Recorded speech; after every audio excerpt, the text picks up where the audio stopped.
नमस्कार दोस्तों, स्वागत है आप सभी लोगों का मेरे यूट्यूब चैनल अरुण अकेडमी में। आज का हमारा टॉपिक है जय विकास। क्वेश्चन है, जय विकास से आप क्या समझते हैं? लैमार्कवाद को समझाइए। ठीक है, तो वीडियो को शुरू करने से पहले मैं बता दूं कि जय विकास में 3 बहुत ही महत्वपूर्ण वाद हैं जो कि बहुत ही इम्पॉर्टेंट है। नंबर 1 लैमार्कवाद, नंबर 2 डार्विनवाद और नंबर 3 उत्परिवर्तनवाद। ये तीनों वाद जो है बहुत ही इम्पॉर्टेंट है, बहुत ही परीक्षाओं में पूछे जाते हैं। ठीक है, तो चलिए आज हम देखते हैं लैमार्कवाद। तो सबसे पहले हम देखते हैं कि जैव विकास क्या होता है। तो जैव विकास क्या होता है?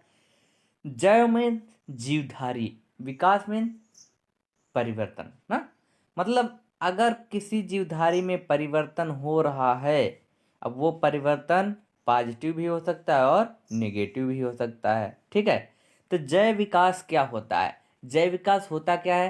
तो यह धीरे धीरे होने वाली प्रक्रिया है। कैसी प्रक्रिया होती है?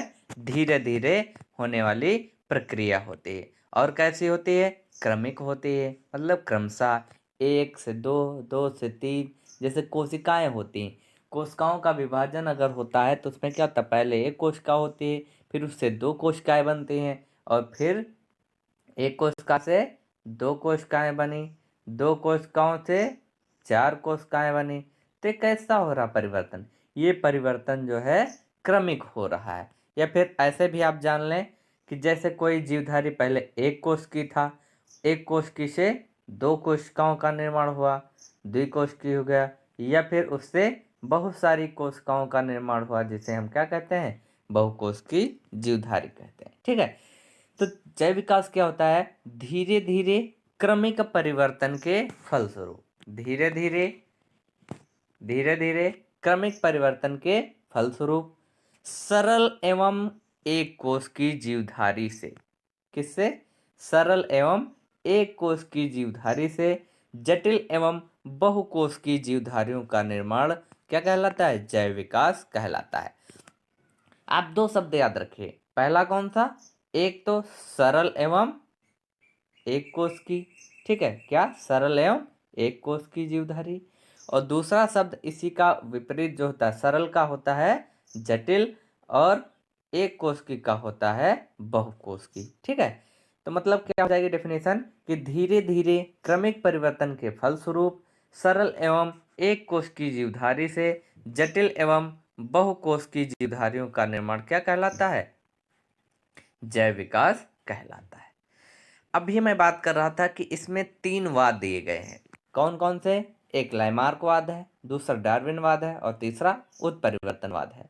तो इस वीडियो में हम देखेंगे लैमार्कवाद। ठीक है, तो लैमार्कवाद क्या होता है चलिए देखते हैं। तो लैमार्कवाद, यहाँ से कई क्वेश्चन बनते हैं। 3 बहुत ही महत्वपूर्ण क्वेश्चन है।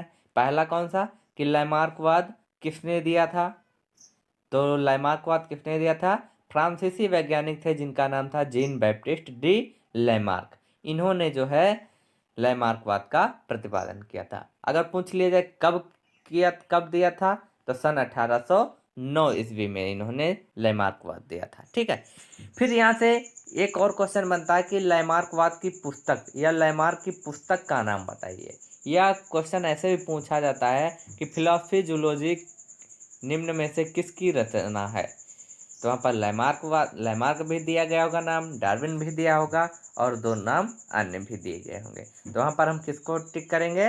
तो लैमार्क को टिक करेंगे। ठीक है, तो लैमार्क की पुस्तक का क्या नाम था? Philosophy zoology. ठीक है, सेकेंड पॉइंट, जो अगला क्वेश्चन है बहुत इंपॉर्टेंट ये भी है कि इनका सिद्धांत क्या था। ठीक है, यह लैमार्कवाद का सिद्धांत बताइए, ऐसे भी क्वेश्चन पूछा जाता है। ठीक है, तो ये कहीं कहीं पर आपको मिल जाता है कि ऐसे पूछा जाता है कि लैमार्क के सिद्धांत का नाम बताइए, तो वहाँ पर कभी कभी दे दिया जाता है लैमार्कवाद, तो ये भी सही है।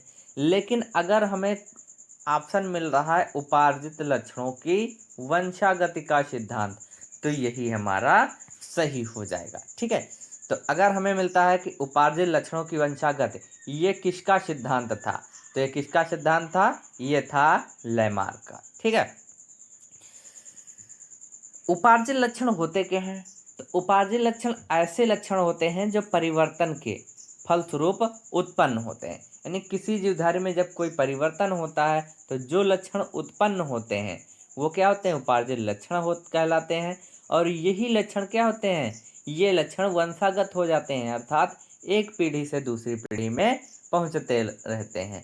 अर्थात कह लीजिए कि ये लक्षण जो होते हैं वो पैतृक से, किससे? पैतृक से उनकी संतानों में पहुंचते हैं। किस में पहुंचते हैं? उनकी संतानों में पहुंचते हैं। ठीक है, यही क्या कहलाता है? उपार्जित लक्षणों की वंशागत कहलाता है। ठीक है, चलिए देखते हैं। इन्होंने जैविका संबंधी एक सिद्धांत का प्रतिपादन किया था जिसे लैमार्कवाद कहते हैं, जो कि क्या है? निम्नवत है। चलिए अब हम देखते हैं इनका सिद्धांत क्या था। तो इनके सिद्धांत में 4 मुख्यतः पॉइंट थे। कितने पॉइंट थे? 4 पॉइंट थे।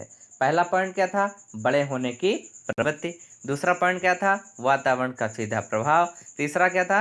अंगों का प्रयोग तथा अनुप्रयोग। और चौथा उपार्जित लक्षणों की वंशागत का सिद्धांत। ठीक है, कभी कभी क्या होता है कि चारों ये ऑप्शन, चारों विकल्प में दे दिए जाते हैं और कहता है निम्न में से किसका सिद्धांत है।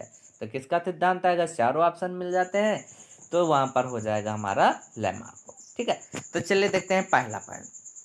पहला पॉइंट क्या कहता है कि बड़े होने की प्रवृत्ति। बड़े होने की प्रवृत्ति, इससे क्या मतलब है? सीधा सा अर्थ है कि बड़े होने की प्रवृत्ति मतलब जितने भी जीवधारी होते हैं उनमें बड़े होने की प्रवृत्ति पाई जाती है। अर्थात क्या होता है कि उनके अंगों और शरीर में लगातार वृद्धि होते। जैसे बच्चा जब जन्म लेता है तो वो छोटा होता है, लेकिन इसके फलस्वरूप इसके पश्चात कुछ समय के पश्चात क्या होता है? वह धीरे धीरे उसके अंगों और शारीरिक रचना में क्या होता है? वृद्धि होने लगती है और वह बड़ा होने लगता है। ठीक है, तो इसमें क्या लिखेंगे कि सभी जीवधारियों में बड़े होने की प्रवृत्ति पाई जाती है, जिसके फलस्वरूप उनके अंगों एवं शरीर में लगातार वृद्धि होती है। ठीक है, तो ये हो गया हमारा पहला पॉइंट। सेकेंड पॉइंट क्या है? सेकेंड पॉइंट है हमारा वातावरण का सीधा प्रभाव। कोई भी जीवधारी है उसके ऊपर जो है वातावरण का प्रभाव पड़ता है। जैसे कुछ जीवधारी जो होते हैं वो ठंडे ताप में रहते हैं, या फिर कुछ जीवधारी हैं जो गर्म वातावरण में रहने के अनुकूल होते हैं। यही कहा जाता है कि जो जीवधारी जिस वातावरण के अनुकूल होगा वह उसी वातावरण में जीवित रह पाता है। ठीक है, तो वातावरण का सीधा प्रभाव, सभी जीवधारियों पर वातावरण का सीधा प्रभाव पड़ता है, जिसके फलस्वरूप उनके आकार, रचना एवं स्वभाव में परिवर्तन होते हैं। देखिए, सीधा सा अर्थ है कि वातावरण का सीधा प्रभाव मतलब जो जीवधारी होता है उसके ऊपर वातावरण का सीधा प्रभाव पड़ता है। जैसे हम इसी के कारण, और ये भी हम कह सकते हैं कि इसी के कारण क्या होता है कि व्यक्ति एक दूसरे से भिन्न होता है। जैसे वेस्ट इंडीज की बात की जाए तो वेस्ट इंडीज के जो लोग होते हैं वो कैसे होते हैं? बिल्कुल काले होते हैं। और अभी दक्षिण अफ्रीका की बात की जाए तो वहाँ के लोग कैसे होते हैं? वहाँ के लोग गोरे होते हैं। तो ये सब किसका प्रभाव होता है? वातावरण का ही प्रभाव होता है। ठीक है, अगला पॉइंट है हमारा अंगों का प्रयोग तथा अनुप्रयोग। ये भी इंपॉर्टेंट है पॉइंट कि अंगों का प्रयोग तथा अनुप्रयोग ये क्या होता है? इसमें लैमार्क जी ने बताया था कि व्यक्ति या जीवधारी जिन अंगों का प्रयोग अधिक करता है वो अंग क्या हो जाते हैं? विकसित हो जाते हैं। और जिनका वह प्रयोग नहीं करता है वह क्या होते हैं? वो धीरे धीरे क्षीण होने लगते हैं, यानी नष्ट होने लगते हैं और अंततः क्या हो जाते हैं? विलुप्त हो जाते हैं। ठीक है, तो अंगों का प्रयोग तथा अनुप्रयोग, इसमें क्या हम लिखेंगे कि वातावरण के प्रभाव के कारण जीवधारी जिन अंगों का प्रयोग करते हैं वह विकसित होते हैं तथा जिनका वह प्रयोग नहीं करता है वह धीरे धीरे नष्ट होते हैं और विलुप्त हो जाते हैं। इस पर इन्होंने उदाहरण दिया था सर्प का। ठीक है, सर्प के बारे में इन्होंने बताया था लैमार्क जी ने बताया था कि सर्पों में पैर पाए जाते थे, जिसके कारण जब कोई पक्षी या जब कोई गिद्धबाज, ठीक है, इन पर अटैक करता था, इन पर आक्रमण करता था तो ये उन पैरों की वजह से अपने बिल में घुस नहीं पाते थे, जिसके कारण वह उनका शिकार बन जाते थे। फिर इन्होंने क्या किया? सर्पों ने क्या किया? धीरे धीरे अपने पैरों का प्रयोग करना छोड़ दिया, जिसके बाद क्या हुआ कि इन पर जब कोई चील या गिद्ध या बाज आक्रमण करता था, इनका शिकार करने आता था, तो ये आसानी के साथ बिल में घुस जाते थे। ठीक है, अतः इन्होंने क्या किया, अपने पैरों का प्रयोग करना बंद कर दिया, जिसके कारण वो धीरे धीरे लुप्त होते चले गए और आज क्या है, अवशेषी अंग के रूप में विद्यमान है। ठीक है, तो ये हो गया हमारा उपाधि लक्षण, मतलब जो पैर थे वो धीरे धीरे क्या हो गए, विलुप्त हो गए। और ये लक्षण क्या हुआ, धीरे धीरे इनकी संतानों में पहुंचता चला गया। अर्थात ये क्या होता है कि उपाधि लक्षणों की वंशागत पर भी आधारित है। ठीक है, अब लास्ट पॉइंट है हमारा उपाधि लक्षणों की वंशागत। उपाधि लक्षणों की वंशागत में क्या होता है, अभी मैंने सर्प का उदाहरण दिया, उसमें भी बताया, लेकिन अब इसमें भी देख लेते हैं कि वातावरण के प्रभाव से, किससे, वातावरण के प्रभाव से अंगों के अधिक उपयोग तथा निरुपयोग से जीवधारी में उत्पन्न होने वाले परिवर्तनों को उपाधि लक्षण कहते हैं। अगर क्वेश्चन पूछ लिया जाए कि उपाधि लक्षण किसे कहते हैं, तो क्या हो जाएगा कि वातावरण के प्रभाव से अंगों के अधिक उपयोग तथा निरुपयोग से जीवधारी में उत्पन्न होने वाले परिवर्तनों को उपाधि लक्षण कहते हैं। ठीक है, यह उपार्जित लक्षण जो होते हैं वो संतति में, ये जो उपार्जित लक्षण होते हैं संतति में पीढ़ी दर पीढ़ी पहुँचते रहते हैं। उपार्जित लक्षण नई जीव जाति का निर्माण करते हैं। यहाँ पर इम्पॉर्टेंट पॉइंट बनता है कि अगर कह दिया जाए कि नई जीव जाति का निर्माण किससे होता है, तो उपार्जित लक्षणों के द्वारा होता है। अर्थात जो ये संतानें प्राप्त होती हैं वो अपने पैतृकों से भिन्न होती हैं। उदाहरण के तौर पर इन्होंने जो है जिराफ का उदाहरण दिया था। जिराफ का उदाहरण बहुत ही वाद विवाद में रहा। चलिए देखते हैं इन्होंने क्या बताया था। लैमार्क ने अपने वाद की व्याख्या करने के लिए ये अनेक उदाहरण प्रस्तुत किए, जिसमें से जिराफ मुख्य है। इनके अनुसार चलिए देखते हैं, पहले हम फिगर में दिखाई दे रहा होगा कि जिराफ जो है वो क्या कर रहा है, पेड़ पौधों की पत्तियों को खा रहा है। ठीक है, अब इन्होंने बताया क्या था, लैमार्क जी ने क्या बताया था। लैमार्क जी ने बताया था कि जो जिराफ होते थे वो पहले कैसे थे, छोटी गर्दन और छोटी टांग वाले हुआ करते थे। लेकिन क्या हुआ, धीरे धीरे वहाँ की जलवायु शुष्क थी, जिसके कारण जो घास फूस थी या हरी वनस्पति जो थी वो धीरे धीरे नष्ट हो गई, जिसके कारण इनका जीना असंभव होने लगा। अतः इन्होंने क्या किया, जो पेड़ पौधों की पत्तियां थी उन्हें खाना प्रारंभ कर दिया।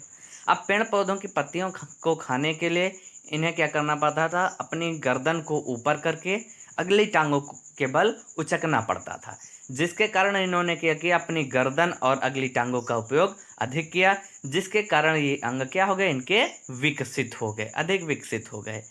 और इसी के फलस्वरूप क्या हुआ, इनकी अगली टांगें और गर्दन अधिक लंबी हो गई, और ये लक्षण क्या हो गया, इन धीरे धीरे स्थायी हो गया और इनकी संतानों में जाने लगा।